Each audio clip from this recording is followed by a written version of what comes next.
Hello students, welcome to the third part of the chapter tourism and history. Okay, so in the second part we had studied about types of tourism, and in this part we will discuss about development of tourism. Okay, इस part में हम क्या पढ़ेंगे? Development of tourism. So let's begin with this part. The crucial issue in the development of tourism is providing proper guidance to national and international tourists about various aspects of the actual travel. See, crucial issue का मतलब क्या होगा? Important issue. Okay, crucial मतलब क्या? Essential, या फिर हम important भी बोल सकते हैं. तो अगर टूरिज्म को डेवलप करना है या फिर टूरिज्म को प्रमोट करना है, यानी कि बढ़ावा देना है, तो उसके लिए क्रूशियल इशू क्या होता है कि जो नेशनल और इंटरनेशनल टूरिस्ट ट्रैवलिंग करते हैं तो उनको प्रॉपर गाइडेंस प्रोवाइड करना. ठीक है. Second, proper social conduct during the tour. ठीक है, जर्नी करते समय जब वो ट्रैवलिंग करते रहते हैं, जर्नी करते रहते हैं, तो उनको प्रॉपर सोशल कंडक्ट भी प्रोवाइड करना. अब सोशल कंडक्ट का मतलब क्या होगा? Social behaviour. ओके, जर्नी के टाइम पे जो है वो अननोन प्लेसेस पे जा रहे होते हैं. ठीक है, नेशनल और इंटरनेशनल टूरिस्ट, तो रास्ते में उनके साथ अच्छे से बिहेव करना, अच्छे से बातचीत करना. ठीक है, उसे सोशल कंडक्ट कहा जाएगा, या फिर हम सोशल बिहेवियर भी बोल सकते हैं. ठीक है. Next, during their stay at the destination places. Okay, और कहाँ पे? डेस्टिनेशन प्लेसेस, जहाँ पे वो ठहर रहे हैं. मीन्स जो टूरिस्ट है विजिट जब करते हैं तो जहाँ पे वो रहते हैं. ठीक है, जैसे होटल्स हुआ, या फिर कहीं पे रूम लेके भी रह सकते हैं. ठीक है, तो जहाँ पे भी मीन्स वो उनका जो डेस्टिनेशन प्लेसेस है, यानी जहाँ पे वो विजिट करने के लिए आए हैं और रुक रहे हैं, ठीक है, स्टे कर रहे हैं, तो उस जगह पे मीन्स उनके साथ जो है अच्छे से बातचीत करना. ठीक है, उनको सारी फैसिलिटीज प्रोवाइड करना, तो इसको सोशल कंडक्ट कहा जाएगा. ठीक है, तो टूरिस्ट को मीन्स नेशनल और इंटरनेशनल टूरिस्ट को प्रॉपर गाइडेंस प्रोवाइड करना. ठीक है, प्रॉपर सोशल कंडक्ट उनको प्रोवाइड करना टूर के टाइम पे, या फिर जहाँ पे मीन्स डेस्टिनेशन प्लेसेस पे वो रह रहे हैं वहाँ पे सोशल कंडक्ट प्रोवाइड करना.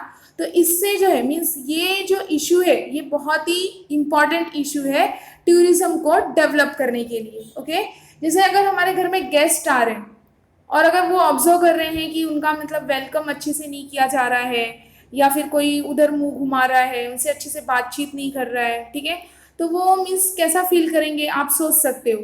तो वैसे ये टूरिस्ट है, चाहे वो नेशनल हो या फिर इंटरनेशनल टूरिस्ट है, अगर उनको प्रॉपर गाइडेंस नहीं प्रोवाइड होगा, उनके साथ कोई अच्छा बिहेव नहीं करेगा, तो वो दोबारा वहाँ उस प्लेस पे विजिट नहीं करेंगे. ठीक है, और अगर प्लेस पे विजिट नहीं करेंगे तो टूरिज्म डेवलप कैसे होगा?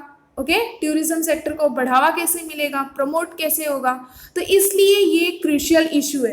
अगर टूरिज्म को डेवलप करना है, बढ़ावा देना है, प्रमोट करना है टूरिज्म सेक्टर को, तो ये जो हमने देखा कि टूरिस्ट को जो है प्रॉपर गाइडेंस प्रोवाइड करना, सोशल कंडक्ट होना चाहिए उनके लिए मीन्स टूर के टाइम पे या फिर डेस्टिनेशन प्लेसेस पे जहाँ वो रुक रहे हैं. ठीक है.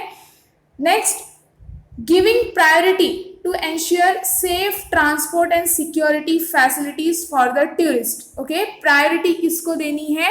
कि जो टूरिस्ट है, तो टूरिस्ट को ट्रैवलिंग के टाइम पे मीन्स सेफ और ट्रांसपोर्ट और सिक्योरिटी फैसिलिटीज ये प्रोवाइड करना. ठीक है. सेकेंड क्या दिया है? एमिनिटीज मीन्स सुख सुविधा ऑफ रीजनेबली गुड स्टैंडर्ड, यानी टूरिस्ट को जो फैसिलिटीज दी जा रही है या फिर सुविधाएं जो मिल रही हैं तो वो गुड स्टैंडर्ड का होना चाहिए. मीन्स एक अच्छे स्टैंडर्ड का होना चाहिए, वो भी रीजनेबली बोला है. ठीक है, मीन्स इतना भी अगर स्टैंडर्ड वाइज मीन्स अच्छा स्टैंडर्ड का उनको एमिनिटीज सुख सुविधा दे रहा है, मिल रहा है. अगर किसी होटल्स में रह रहे हैं तो वहाँ पे फैसिलिटीज बहुत अच्छी है, तो वो रीजनेबल होना चाहिए. मीन्स इतना भी ज़्यादा चार्ज नहीं करना चाहिए. ठीक है, क्योंकि कहीं कहीं पे अगर टूरिस्ट जाते हैं, किसी होटल्स में रहते हैं, अगर बहुत सारा मीन्स बहुत ही अच्छा मीन्स गुड स्टैंडर्ड का अगर उन्हें एमिनिटीज़ दिया गया, मीन्स सुख सुविधा मिल रहा है, तो बहुत ज़्यादा उनसे चार्ज भी कर लेते हैं. ठीक है, तो ऐसा नहीं करना चाहिए. क्या बोला है? Amenities of reasonably good standard. ठीक है. Next, availability of good accommodation, means रहने के लिए जो उनको जगह दी जा रही है तो वो भी एक अच्छे स्टैंडर्ड का होना चाहिए, ओके, गुड होना चाहिए। नेक्स्ट है good washroom facilities on the travel routes is of great significance in promoting tourism, okay. ऊपर तो हमने देखा कि ये क्रूशियल इशू है, अगर टूरिज्म को डेवलप करना है तो हमने फर्स्ट पैरा में देखा कि टूरिस्ट को क्या क्या प्रोवाइड करना चाहिए, तो वैसे ये भी है जो हम सेकंड पैरा में पढ़ रहे हैं कि टूरिज्म को अगर बढ़ावा देना है, टूरिज्म को प्रमोट करना है, तो उसके लिए मीन्स क्या सिग्निफिकेंस है, क्या चीज़ें हैं, क्या बातें हैं जो बहुत ही महत्व रखती हैं। तो क्या क्या है, टूरिस्ट को कौन सी फैसिलिटीज प्रोवाइड करना, safe transport and security facilities, okay. Next है amenities of reasonably good standard, यानी उनको जो सुख सुविधा प्रोवाइड हो रही है, मीन्स सुख सुविधा जो मिल रही है तो वो गुड स्टैंडर्ड की होनी चाहिए, वो भी रीजनेबली, ओके। नेक्स्ट है अवेलेबिलिटी ऑफ गुड अकोमोडेशन, यानी एक अच्छी जगह उनको रहने के लिए, उनके ठहरने के लिए एक अच्छी जगह उनको प्रोवाइड करना, ठीक है, अवेलेबल कराना। नेक्स्ट है good washroom facilities on travel routes, यानी जिस भी जहाँ से भी वो ट्रैवलिंग कर रहे हैं जिस रूट से, तो ट्रैवल रूट्स पे उनको जो है अच्छे वॉशरूम की फैसिलिटीज भी प्रोवाइड करना, ठीक है। तो ये सब क्या है, ग्रेट सिग्निफिकेंस है, अगर टूरिज्म को बढ़ावा देना है, प्रमोट करना है, तो ये सारी बातें जो है बहुत ही महत्व रखती है, ठीक है। नेक्स्ट क्या है, it is also very important to pay special attention, means इसके साथ साथ ये भी ज़रूरी है कि जो हैंडीकैप टूरिस्ट होते हैं, तो हैंडीकैप टूरिस्ट को जो है स्पेशल नीड्स की ज़रूरत होती है, बहुत ज़्यादा मीन्स स्पेशल नीड्स की ज़रूरत होती है, तो उन पे जो है स्पेशल अटेंशन देना, ठीक है, बहुत ही ज़्यादा ध्यान देना या फिर केयर करना, ये भी ज़रूरी होता है। अगर ऐसा हुआ तो उतना ही ज़्यादा टूरिज्म क्या होगा, डेवलप होगा, ठीक है। Next, it is important to take a few primary precautions in order to preserve the historical heritage sites, okay। तो ये भी important है। अनदर क्या important है कि अगर हिस्टोरिकल हेरिटेज साइट पे जा रहे हैं, विजिट कर रहे हैं, तो ये सावधानी रखनी है कि वो उसको प्रिजर्व किया जाए, ओके, उसको सुरक्षित रखा जाए। It is important to take a few primary precautions, यानी कुछ सावधानियां बरतनी है। अगर हिस्टोरिकल हेरिटेज साइट पे हम विजिट कर रहे हैं या फिर टूरिस्ट विजिट कर रहे हैं तो कुछ सावधानियां बरतने की ज़रूरत है, ओके, ताकि हिस्टोरिकल हेरिटेज साइट जो है वो प्रिजर्व रहे, सुरक्षित रहे, ठीक है। Next, it is essential that few things should be avoided at any instance, means ये ज़रूरी है, एसेंशियल है कि कुछ चीज़ें ऐसी होती हैं जिनको अवॉइड करने की ज़रूरत होती है, अवॉइड करना चाहिए, ओके। फॉर एग्जाम्पल वैंडलाइजिंग और defacing the heritage monuments and sites. Vandalising का मतलब क्या होगा, तोड़फोड़ करना, या फिर वैंडलाइजिंग भी बोल सकते हैं या फिर डिफेसिंग भी कर सकते हैं, बोल सकते हैं, जैसे कि हेरिटेज मॉन्यूमेंट्स और या फिर हेरिटेज साइट पे विजिट करने के लिए गए हम हो चाहे फिर टूरिस्ट ही हो, ठीक है, और वहाँ पे जाके हमने तोड़फोड़ कर दिया, या फिर हम किसी केव्स में हमने विजिट किया, ठीक है, तो वो केव्स पे जो पेंटिंग्स होती हैं, ठीक है, वॉल पेंटिंग्स जो होती है, जो उनका स्कल्पचर होता है, उसको हम गए वहाँ पे हमने तोड़ फोड़ दिया या फिर पेंटिंग खराब कर दी या फिर वहाँ की दीवारों पे हम कुछ लिख के चले आए, तो ऐसा नहीं करना चाहिए, ठीक है, क्योंकि हमें हिस्टोरिकल हेरिटेज साइट को प्रिजर्व करना है, उसको सुरक्षित रखना है, ठीक है, ताकि हमारे नेक्स्ट जनरेशन, आने वाले जनरेशन को भी उसके बारे में पता चले, ठीक है। तो क्या दिया है कि इट इज़ एसेंशियल, मीन्स ये ज़रूरी है, कुछ चीज़ें ऐसी होती है कि जिसको अवॉइड करना ज़रूरी है। जैसे एग्जाम्पल क्या दिया है कि हेरिटेज मॉन्यूमेंट्स या फिर हेरिटेज साइट्स पे जब भी हम विजिट करें तो ये ध्यान देना है कि हमें वहाँ पे कुछ तोड़फोड़ करके नहीं आना है, ठीक है। Next, in order to avoid it everybody should refrain from activities like writing on walls or carving on trees, okay, paint ancient monuments in garish colors, etc. Lack of good amenities in the precincts of heritage sites causes filthiness. Okay, filthiness का मतलब क्या होता है? Dirty, means गंदगी फैला सकता है। क्या दिया है? कौन सी एक्टिविटीज जो है हमें नहीं करनी चाहिए। और ऐसा भी बोला है कि इन ऑर्डर टू अवॉइड, अगर ये तोड़फोड़ करना या फिर जाके हम जो है केव्स की दीवारों पे लिख आते हैं या फिर ट्रीज पे, जो पेड़ पौधे पे भी कार्विंग कर देते हैं, ठीक है, तो वो नहीं करना है हमें। कौन सी एक्टिविटीज़ हमें नहीं करनी चाहिए ये अवॉइड करने के लिए? राइटिंग ऑन वॉल्स, जो हम दीवारों पे लिख आते हैं, ठीक है, कार्विंग ऑन ट्रीज, ठीक है, पेड़ पौधों को कट करके मीन्स नेल्स वगैरह से कुछ भी डिज़ाइन बना देना, ओके, या फिर ट्रीज पे कुछ लिख देना, ऐसा नहीं करना चाहिए। नेक्स्ट क्या दिया है? पेंट एंशियंट मॉन्यूमेंट्स इन गैरिश कलर्स, मीन्स जो पुराने मॉन्यूमेंट्स है, जैसे ताजमहल ही है, कुतुब मीनार है, ठीक है, तो ये एंशियंट मॉन्यूमेंट्स है, तो वहां पे जाके गैरिश कलर, गैरिश कलर का मतलब क्या होता है? एकदम डार्क कलर, एकदम डार्क कलर से वहां पे जाके पेंट नहीं कर देना है कि वहां के जो मॉन्यूमेंट्स की जो दीवारें हैं वो खराब हो जाएं, ठीक है। Lack of good amenities in the precincts of heritage sites, अगर हेरिटेज साइट्स के परिसर में, प्रिसिंक्ट्स का मतलब क्या होता है?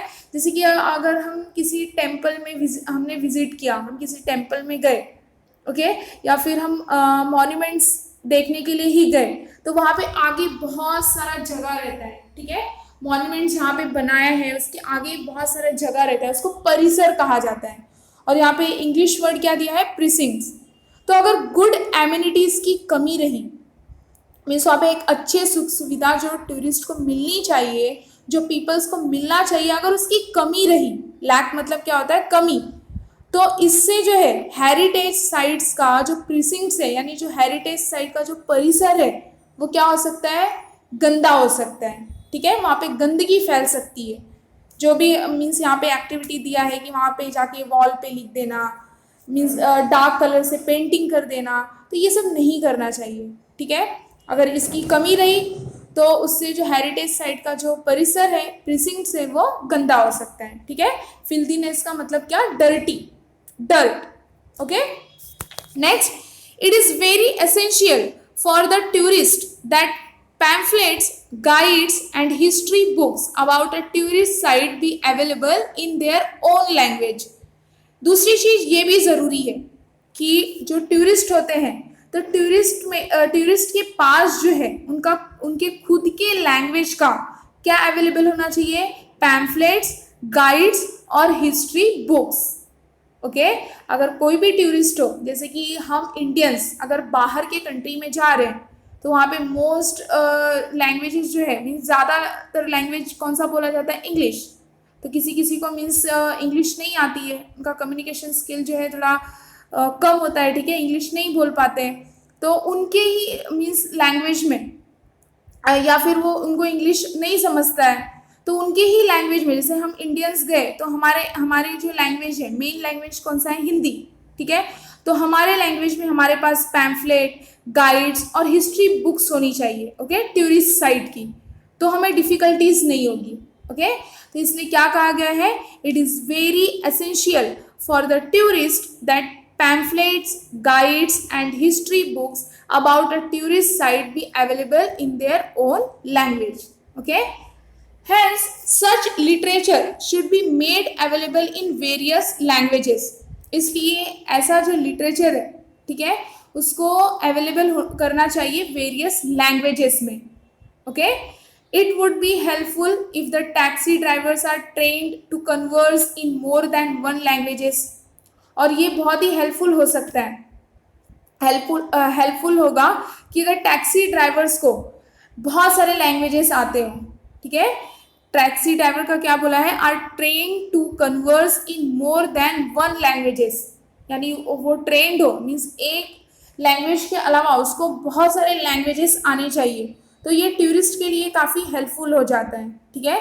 Next, they may also be trend tourist guides, okay, तो वो टूरिस्ट गाइड्स को भी मीन्स ट्रेन कर सकते हैं, okay.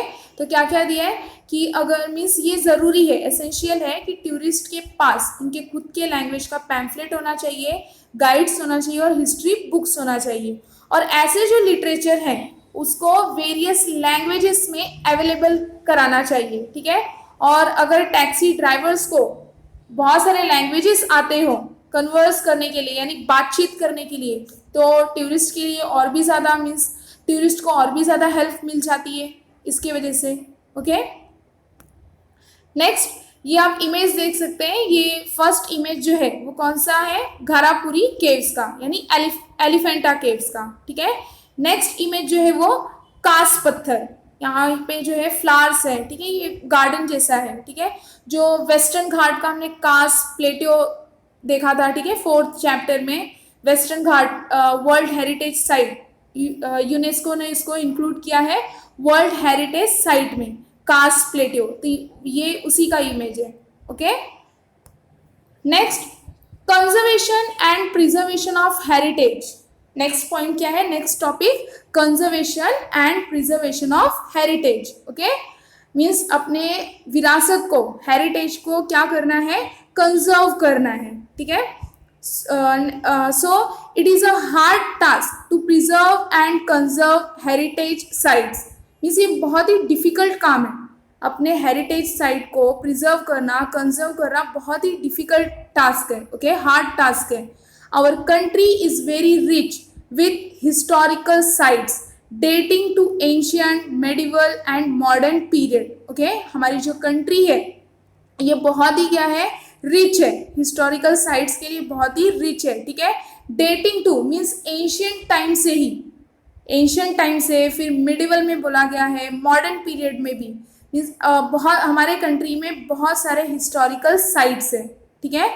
Next, it is also blessed with abundance of nature, means nature beauty भी बहुत है हमारे कंट्री में, ठीक है। अबंडेंस मतलब क्या होगा, प्लेंटी। हेरिटेज साइट पे अगर हम विजिट करें, हमारे कंट्री के हेरिटेज साइट पे अगर हम विजिट करें, हिस्टोरिकल साइट्स पे विजिट करें, तो हिस्टोरिकल साइट्स के लिए हमारी कंट्री बहुत ही रिच है, ठीक है। और ये कब से चला आ रहा है, एंशियंट टाइम से ही। मिडिवल टाइम में और भी ज़्यादा डेवलपमेंट हुआ, मॉडर्न पीरियड में उससे भी ज़्यादा डेवलपमेंट हुआ। ओके, और हमारी कंट्री को किसका आशीर्वाद मिला है, नेचर का। Okay, it is also blessed with abundance of nature. Next, heritage of any country is divided into natural heritage and cultural, means man made heritage। Means किसी भी कंट्री का विरासत हो, हेरिटेज हो, तो उसको 2 पार्ट में डिवाइड किया गया है। फर्स्ट तो है नेचुरल हेरिटेज और सेकेंड कल्चरल, या फिर हम उसे मैन मेड हेरिटेज भी बोल सकते हैं। Okay, there are some heritage sites in India which are acclaimed globally। globally का मतलब क्या होगा यहाँ पे, world heritage site. Means India में ऐसे बहुत सारे हेरिटेज साइट है जिसको यूनेस्को ने क्या डिक्लेयर किया है, वर्ल्ड हेरिटेज साइट। ओके, तो उसमें कौन से साइट्स आते हैं, such as Taj Mahal at Agra. Okay, Taj Mahal at Agra. Next दिया है जंतर मंतर ऑब्जर्वेटरी एट जयपुर। ये जंतर मंतर ऑब्जर्वेटरी क्या है, जो जयपुर में है। जंतर इज डिराइव्ड फ्रॉम यंत्र, संस्कृत वर्ड से। मीन्स ये जो जंतर वर्ड है ये डिराइव्ड हुआ है यंत्र से। यंत्र क्या है, संस्कृत वर्ड, और यंत्र का मतलब क्या होता है, इंस्ट्रूमेंट या फिर हम मशीन बोल सकते हैं, ठीक है। और जो ये मंत्र है, मंत्र जो वर्ड हम देख रहे हैं ये डिराइव्ड हुआ है संस्कृत वर्ड मंत्राना से, ठीक है। और मंत्राना का मतलब क्या होता है, कैलकुलेट करना। ओके, तो जो जंतर मंतर है, मीन्स अगर ऐसा कहा जाए तो उसका पूरा मीनिंग क्या होगा, जो जंतर मंतर ऑब्जर्वेटरी है, तो जंतर का मतलब मैंने आप सभी को क्या बताया कि ये जंतर वर्ड है, संस्कृत वर्ड यंत्र से डिराइव्ड हुआ है, जिसका मतलब है इंस्ट्रूमेंट और मशीन। और जो मंत्र है ये मंत्राना संस्कृत वर्ड से डिराइव हुआ है, जिसका मतलब है कैलकुलेट। ओके, तो हम उसे क्या कर सकते हैं, जंतर मंतर ऑब्जर्वेटरी को calculating instrument. Okay, so Jantar Mantar is a calculating instrument. और ये कंस्ट्रक्ट किसने किया था, जंतर मंतर ऑब्जर्वेटरी को महाराजा जयसिंह ने। ये ऑब्जर्वेटरी किसने बनाया था, कंस्ट्रक्ट किया था, Maharaja Jaisingh of Jaipur in 1724। Okay, कब ये ऑब्जर्वेटरी बनाया गया था, 1724 में। और किसने बनाया था, जयपुर के महाराजा जयसिंह ने। ओके, और इस ऑब्जर्वेटरी का मेन पर्पस क्या है, एसेंशियल पर्पस क्या था, accumulate astronomical tables which is turn would help predict the time and movement of celestial bodies. celestial bodies को celestial bodies कौन से होते हैं, क्या होते हैं, जैसे कि सन, मून, अदर प्लैनेट्स, उसको उनको क्या कहा जाता है, celestial bodies. तो ये जो ऑब्जर्वेटरी था इसका एसेंशियल पर्पस क्या था, एस्ट्रोनॉमिकल टेबल्स को एक्यूमुलेट करना, मीन्स इकट्ठा करना, और वो किस में हेल्पफुल होता होगा, सेलेस्टियल बॉडीज के टाइम और मूवमेंट को प्रेडिक्ट करने में, ठीक है। जैसे कि सेलेस्टियल बॉडीज कौन से, सन, मून और अदर प्लैनेट्स, उनको सेलेस्टियल बॉडीज कहा जाता है, ठीक है। तो ये जो है मीन्स आगरा का ताजमहल, जंतर मंतर ऑब्जर्वेटरी, तो ये सबको इंक्लूड किया गया है किसमें, मीन्स ये दावा करता है कि ये जो हेरिटेज साइट है ये ग्लोबली है, मीन्स वर्ल्ड हेरिटेज साइट है, okay. And also the rock cut caves at Ajanta, Verul and Gharapuri means Elephanta caves, Chhatrapati Shivaji Maharaj railway terminus in Maharashtra, Kaas plateau in Maharashtra is located in the Western Ghats which is a world natural heritage site, okay. जो Kaas plateau है महाराष्ट्र में, Kaas plateau in Maharashtra is located in the Western Ghat, वो कहाँ located है, कास प्लेटियो western घाट में, और UNESCO ने इसको क्या डिक्लेयर किया है, world natural heritage site, okay. तो कोई भी कंट्री हो, कोई भी कंट्री का हेरिटेज जो है उसको डिवाइड किया जाता है टू पार्ट्स में, नेचुरल हेरिटेज और cultural means man made heritage. और हमारे इंडिया में कुछ हेरिटेज साइट है जो कि दावा करता है कि वो ग्लोबली है, यानी वर्ल्ड नेचुरल हेरिटेज साइट है, ठीक है। क्या क्या मीन्स इसमें इंक्लूड किया गया है, जैसे कि Taj Mahal at Agra, Jantar Mantar observatory at Jaipur, and also the rock cut caves and Ajanta, sorry at Ajanta, Verul and Gharapuri Elephanta, Chhatrapati Shivaji Maharaj railway terminus in Maharashtra, okay. Next, there are tourists all over the world who wish to visit World Heritage Sites. Okay, means all over the world. पूरी दुनिया के जो tourist होते हैं उनकी इच्छा होती है, विश होती है कि वो वर्ल्ड हेरिटेज साइट पे विजिट करें, ठीक है। Foreign tourist come in large numbers to visit the heritage site in our country. हमारे कंट्री का जो हेरिटेज साइट्स है, वेरियस हेरिटेज साइट्स है हमारे कंट्री में, तो वहाँ पे फॉरेस्ट टूरिस्ट जो है लार्ज नंबर्स में विजिट करने के लिए आते हैं, ओके।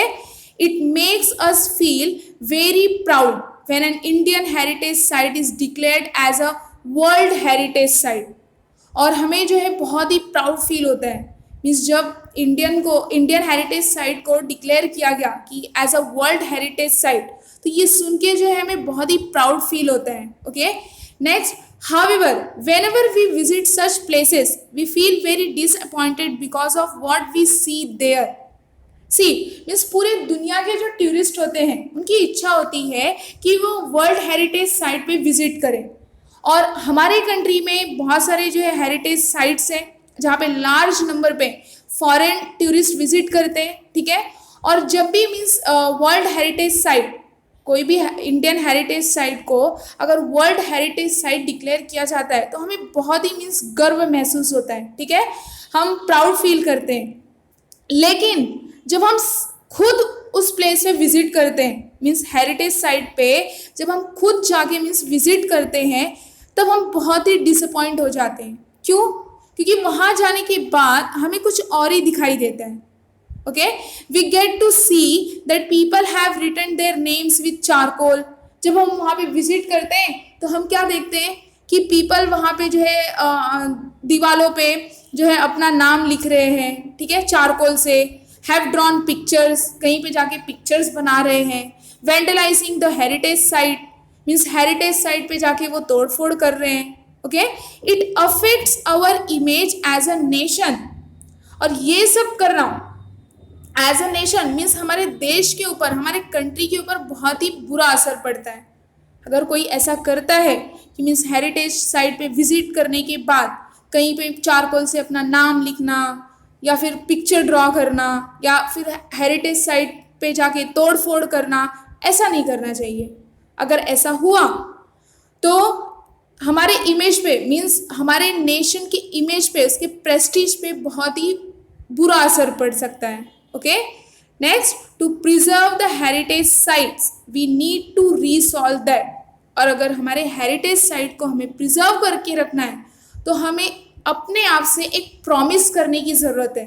ओके, सभी को मीन्स जो भी जितने भी पीपल्स हैं हमारे कंट्री के, जितने भी मतलब सिटीजन्स हैं, सभी को एक खुद से जो है एक प्रॉमिस करना चाहिए. ओके, हेरिटेज साइट्स को अगर प्रिजर्व करना है, क्योंकि अगर हम ही अपने हेरिटेज साइट्स को डिस्ट्रॉय करेंगे तो बाकी के जो टूरिस्ट आएंगे वो अगर देखेंगे कि मतलब प्लेस का इतना मतलब बुरा हाल है, तो फिर उसका इफेक्ट जो है हमारे कंट्री के ऊपर जाएगा. ठीक है, वो टूरिस्ट क्या सोचेंगे हमारे बारे में या फिर हमारे कंट्री के बारे में, उनके मन में क्या कैसी बातें आएंगी. ठीक है, तो क्या मीन्स प्रॉमिस करने की ज़रूरत है, हम ये देखते हैं. First one, I shall strive to maintain the cleanliness of heritage site. Means हम जो है या फिर हम खुद से प्रॉमिस कर रहे हैं कि हम हेरिटेज साइट की गंदगी को जो है मीन्स गंदगी जो है सॉरी जो हेरिटेज साइट पे हम गंदगी नहीं करेंगे और उसके क्लीनलीनेस को मेंटेन करके रखेंगे. ओके, उसका जो क्लीनलीनेस है उसको बरकरार रखेंगे. तो फर्स्ट प्रॉमिस जो है, फर्स्ट प्रॉमिस कौन सा है जो हमें खुद से करने की ज़रूरत है? I shall strive to maintain the cleanliness of heritage sites. यानी जो हेरिटेज साइट्स है उसके क्लीनलीनेस को हम बरकरार रखेंगे, मेंटेन करके रखेंगे. Okay, next, I shall not do anything which will result in vandalising of any historical site. हम ऐसा कुछ भी नहीं करेंगे जिससे हिस्टोरिकल साइट, कोई भी हिस्टोरिकल साइट में तोड़फोड़ हो. Okay, I shall not do anything which will result in vandalising of any historical site. हम ऐसा कुछ भी नहीं करेंगे जिससे कोई भी हिस्टोरिकल साइट को नुकसान पहुंचे या फिर कोई भी हिस्टोरिकल साइट जो है वो डिस्ट्रॉय हो. ओके, तो ये दो प्रॉमिस दिया गया है जो हमें खुद से करना चाहिए. ठीक है, next, professional opportunities in the tourism and hospitality industry. Next topic कौन सा है? Professional opportunities in the tourism and hospitality industry. Okay, tourism and hospitality is an industry with potential to create maximum employment opportunities.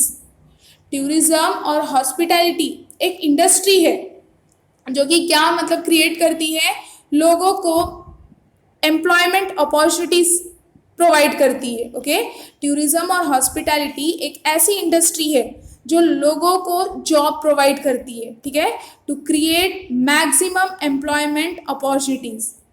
If managed professionally, it is a very stable industry. अगर tourism और hospitality industry को अच्छी तरह से means professionally अगर manage किया जाए तो ये जो है एक बहुत ही स्टेबल इंडस्ट्री है. Okay, next, it has ट्रेमेंडस scope for experimentation and innovation. Tourism और हॉस्पिटैलिटी इंडस्ट्री में बहुत सारे मीन्स ट्रेमेंडस स्कोप हैं. किसके लिए? एक्सपेरिमेंट के लिए और इनोवेशन के लिए. Okay, next, a good number of opportunities of employment are available in the tourism and hospitality industry. Means बहुत ही ज़्यादा जो है अपॉर्चुनिटीज़, एम्प्लॉयमेंट के अपॉर्चुनिटीज़ अवेलेबल है इस टूरिज्म और हॉस्पिटैलिटी इंडस्ट्री में. Okay, the country which is a tourist destination begins to receive revenue even before a tourist arrives at the airport of that country. Means वो country जो tourist destination है, means कोई भी country हो, हमारी country या foreign country हो, कोई भी कंट्री हो जो टूरिस्ट डेस्टिनेशन है, वो कब से रेवेन्यू मतलब रिसीव करने लगती है? एयरपोर्ट पे जब टूरिस्ट अराइव होते हैं. मीन्स एयरपोर्ट पे जैसे ही टूरिस्ट अराइव होते हैं तब से वो इनकम जो है रिसीव करने लगती है. ठीक है, टूरिस्ट डेस्टिनेशन मीन्स कंट्री को तभी से इनकम मिलने लगता है. हम देखेंगे कि कंट्री को कैसे मीन्स कंट्री के लोगों को कैसे एम्प्लॉयमेंट अपॉर्चुनिटीज इस इंडस्ट्री के थ्रू मिलता है. ठीक है, ही हैज़ टू पे for his visa.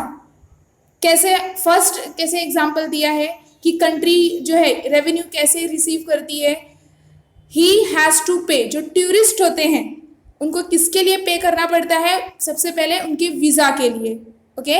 He spends for his travel, और वो अपने ट्रैवल के लिए खर्चा करते हैं, जो टूरिस्ट होते हैं अपने ट्रैवलिंग के लिए खर्चा करते हैं। स्टे इन होटल्स, जब वो होटल में जाके रहते हैं तो होटल का भी मीन्स होटल के लिए भी पैसा पे करना पड़ता है, होटल में रहने के लिए भी पैसा पे करना पड़ता है।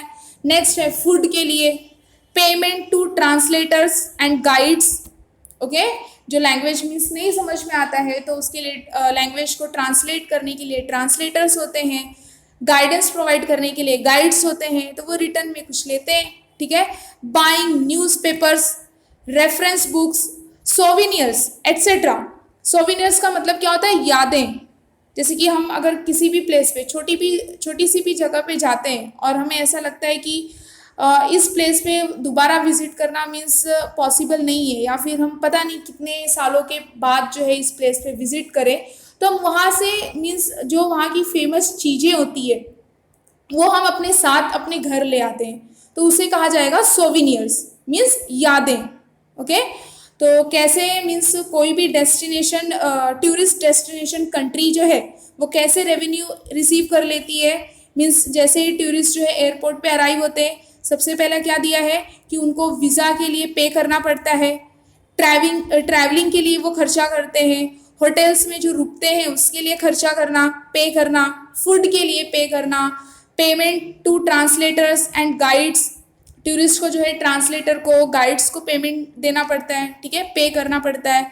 बाइंग न्यूज़पेपर्स, न्यूज़पेपर अगर खरीद रहे हैं, कोई रेफरेंस बुक्स खरीद रहे हैं तो उसके लिए पे करना पड़ता है, ठीक है। सोविनियर्स, अगर हम वहाँ से मीन्स जो टूरिस्ट होते हैं वहाँ से कुछ याद के तौर पे अगर कुछ सामान ले रहे हैं, जो लोकल थिंग्स होते हैं अगर उसको लेके आ रहे हैं तो उसके लिए भी पे कर रहे हैं, ठीक है। तो इस तरह से जो टूरिस्ट डेस्टिनेशन कंट्री है वो इनकम अर्न कर सकती है, ठीक है। Next, this contributes to the growth of economy of that country, और ये कॉन्ट्रीब्यूशन जो है किस में हेल्पफुल होता है, उस पर्टिकुलर कंट्री के इकोनॉमिक ग्रोथ के लिए, ठीक है। Next, markets in the vicinity, vicinity मतलब क्या होता है, surrounding area. Markets in the vicinity grow along with the development of a tourist centre, okay. Tourist centre के डेवलपमेंट के साथ साथ क्या वहाँ पे डेवलप होता है, मार्केट्स, ओके। टूरिस्ट सेंटर्स के आसपास के एरिया में क्या डेवलप होता है, markets, okay. Hence the local handicrafts and cottage industries also begin to develop.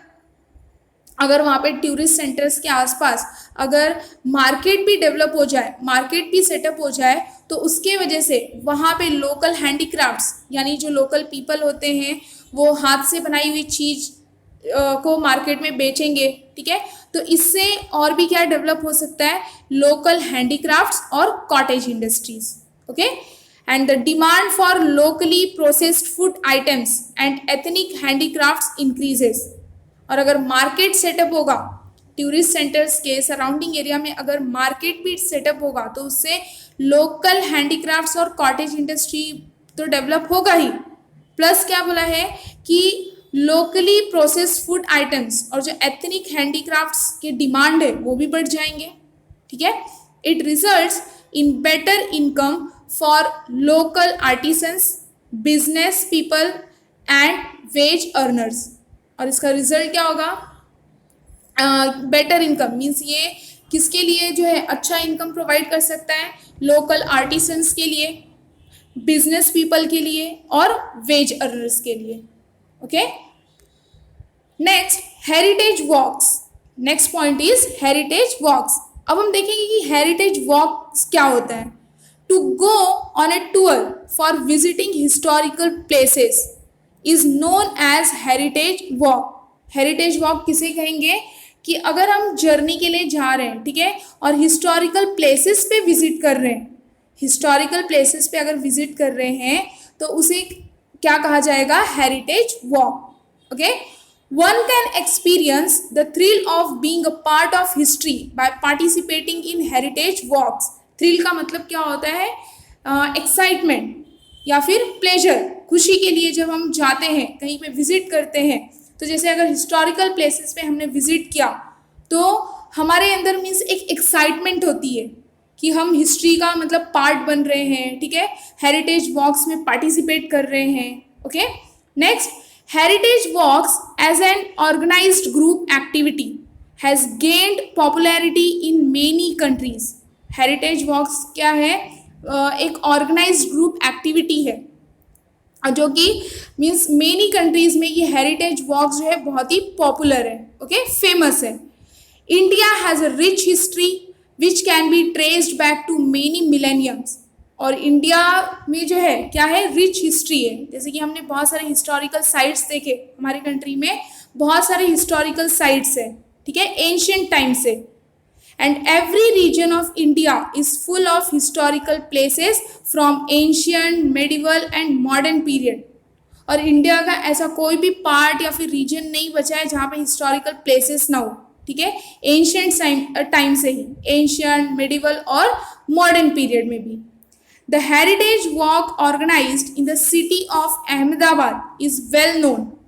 और जो अहमदाबाद सिटी में जो हेरिटेज वॉक ऑर्गेनाइज किया गया है वो बहुत ही फेमस है, ओके, वेल नोन है, बहुत ही famous, popular. In the cities of Mumbai and Pune in Maharashtra such walks are organised regularly. और मुंबई सिटीज़ में, पुणे सिटीज़ में ऐसे वॉक्स जो है रेगुलर बेसिस पे ऑर्गेनाइज किए जाते हैं, ओके। हेरिटेज वॉक्स मतलब क्या कि अगर हम हिस्टोरिकल प्लेसेस पे विजिट कर रहे हैं तो उसी को हेरिटेज वॉक्स कहा जाता है। तो ऐसे वॉक्स जो है कहाँ पे ऑर्गेनाइज किए गए हैं? कौन सी सिटीज़ में? मुंबई सिटीज़ में और पुणे सिटीज़ में। लेकिन बोला गया है कि रेगुलर बेसिस पे इसे ऑर्गेनाइज किया जाता है ये शहरों में। Heritage walks can encourage people to support projects like conservation and preservation of historical monuments. और जो हेरिटेज वॉक्स होते हैं, यानी कि जब हम हिस्टोरिकल प्लेसेस पे विजिट करते हैं तो ये हमें एनकरेज करता है, इस पीपल को एनकरेज करता है कि हमें हिस्टोरिकल मॉन्यूमेंट्स को, हिस्टोरिकल साइट्स को कंजर्व करना चाहिए, प्रिजर्व करना चाहिए, ठीक है, to collect authentic information about them. Authentic information का मतलब रियल इंफॉर्मेशन जो सच हो, ऑथेंटिक इंफॉर्मेशन कलेक्ट करना उसके बारे में, and to publish it through various media. और एक बार जब इंफॉर्मेशन कलेक्ट हो जाए तो उसको वेरियस मीडिया के थ्रू पब्लिश कर देना, ठीक है। Next, residences of renowned citizens. Renowned का मतलब क्या होगा? Famous. Who have passed away are also part of heritage. यानी जिस भी प्लेस पे जो फेमस पर्सन या फिर क्या बोला है, रिनाउंड सिटीजन्स रह रहे होते हैं और जब उनकी डेथ हो जाती है तो वो भी जो है किसका पार्ट बन जाता है? हेरिटेज का, okay. In some cities blue plaques with the names and other relevant information of such citizens are placed on their residences as a part heritage scheme. See, आपको ब्लू प्लेक्स का जो है image दिया गया है। क्या बोला गया है कि किसी भी प्लेस पे अगर रिनाउंड सिटीजन्स रह रहे होते हैं, फेमस सिटीजन्स यानी जिनका बहुत ही नाम और शोहरत होता है, अगर उनकी डेथ हो जाती है तो वो भी जो है, वो प्लेस जो है, वो रेसिडेंस जो है वो किसका पार्ट बन जाता है? हेरिटेज का ही। And in some cities, means कुछ शहरों में तो ब्लू प्लेक्स भी लगा देते हैं उनके नाम के साथ या फिर उनसे रिलेटेड, वो सिटीजन से रिलेटेड कुछ और इन्फॉर्मेशन, ठीक है, और वो ब्लू प्लेक्स को जो है उस रेसिडेंस पे लगा दिया जाता है as a part heritage scheme, okay. As a part means वो भी जो है हेरिटेज स्कीम का एक हिस्सा बन जाता है। जो ब्लू प्लेक्स लगाया जाता है वो रेसिडेंसेस पे, प्लेसेस पे, वो भी क्या बन जाता है? हेरिटेज स्कीम का ही हिस्सा, okay. So hope you understood this part also. Thank you for watching this video.